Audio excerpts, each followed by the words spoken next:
سلام، خوش اومدید به کانال خودتون. یکی از مخاطبین کانالم پرسیده بودن که روغن موتور با وجود چه نشانه ها و تغییراتی از روی گیج روغن موتور باید عوض بشه.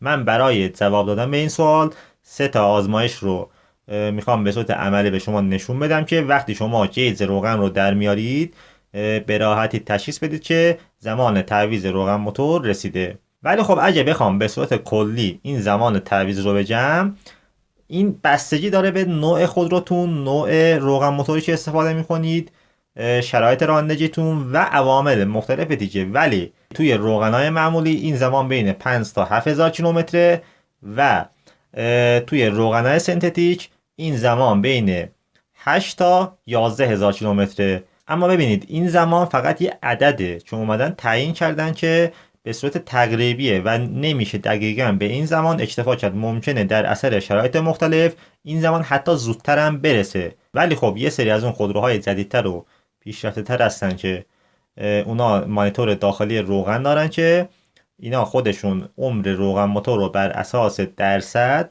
روی مانیتور روغن نشون میدن. اونا بسشون زوداست. من سه تا آزمایش رو برای این کار ترتیب دادم. بریم به صورت عملی این کار رو انجام بدیم. مورد اول بررسی روغن موتور از لحاظ ظاهری و رنگ.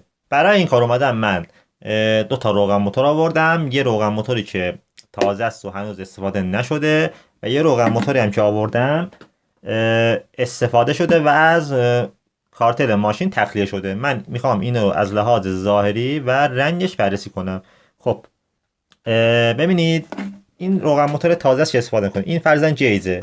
شما وقتی جیز رو در میارید یه روغن موتوری که تازه است، ببینید این روغن موتور رنگ شفاف تقریبا کهربایی مانند رو داره که وقتی به مرور زمان کار میکنه این کهنه میشه و رنگش تغییر میکنه به تیره. ولی خب این تیرگی هم به این معنا نیست که این روغن موتور خرابه، نه برعکس. چون وقتی که موتور کار میکنه دوده های کربن رو تولید میکنه که این روغن میاد این دوده ها رو به خودش جذب میکنه و باعث میشه که این روغن موتور به مرور زمان تیره تر بشه.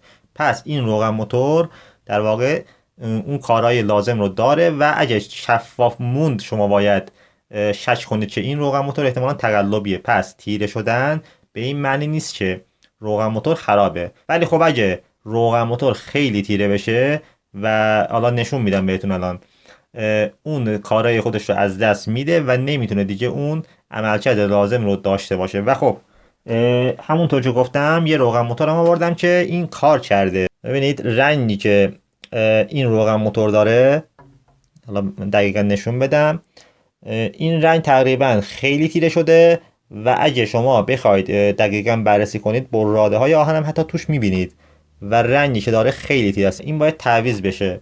خب این از لحاظ ظاهری بود. حالا توی آزمایش دومم شما فقط به یه تکه کاغذ نیاز دارید که میزان پخش شدن روغن موتور یا ویسکوزیته اون رو میخوام به شما نشون بدم. خب توی این آزمایش هم شما به یه تکه کاغذ نیاز دارید که اون رو روی یه سطح صاف میذارید و وقتی شما جیز رو در میارید یه قطره از اون روغنی که روی همون جیزه رو روی این کاغذ میسکونید و میبینید که این روغن چطوری پخش میشه و به چه شکلی باقی میمونه. خب حالا من میخوام یه قطره از اون روغن تازه رو روی این بسکونم ببینم که با روغنی که کار کرده چقدر تفاوت داره. خب این یه قطره از اون روغن تازه است. حالا من دوباره اینو پاک میکنم، از یه قطره روغن کار کرده روی این میخوام بریزم. این هم یه قطره روغن در واقع کار کرده. خب ببینید این روغنی که کار کرده زودتر از اون روغنی که حالا من یکم زودتر هم اینو ریختم ولی این داره زودتر پخش میشه. پس ویسکوزیته روغن کار کرده کم شده در اثر عوامل مختلف و گرما. و حالا یه نکته که هست، شما وقتی این روغن رو میریزید ببینید این نباید وسطاش براده های آهن باشه. در اثر سایش که توی موتور انجام میشه این خاصیت خودش رو از دست داده و باعث شده که اون سایش انجام میشه. و حالا وقتی من این روغن رو ببینید کاغذ رو برمیگردونم ببینید کدومش زودتر جاری میشه. روغنشه ببینید سیاه رنگه، این زودتر از روغنش تازه است داره جاری میشه. پس ویسکوزیته به این میگم. ببینید مقاومت مایع در برابر زاری شدن رو بهش میگم ویسکوزیته. این زودتر داره از این زاری میشه. پس شما وقتی گیج رو در میارید یه قطره از این روغن موتور رو روی کاغذ بسکونید و ببینید که اگه به این شکل بود یعنی این روغن باید تعویض بشه. توی آزمایش سوم میخوام میزان کشش سطحی روغن رو به شما نشون بدم. شما وقتی گیج روغن رو در میارید، من این رو به عنوان گیج در نظر گرفتم، وقتی شما گیج رو در آوردید یه قطره از اون روغن رو که خیلی کم، این زیاد شده کم، خب شما یه قطره از این روغن رو دستتون میمالید و میزان چش اومدن روغن رو ببینید. میخوام نشون بدم به شما اگه این خیلی زیاد چش نیومد و خیلی زود خودشو ول کرد یعنی روغن موتور اون کیفیت لازم رو نداره و باید تعویض بشه. حالا من باز میخوام این آزمایش رو روی روغن تازه انجام ببینیم. روغن تازه به چه شکلیه.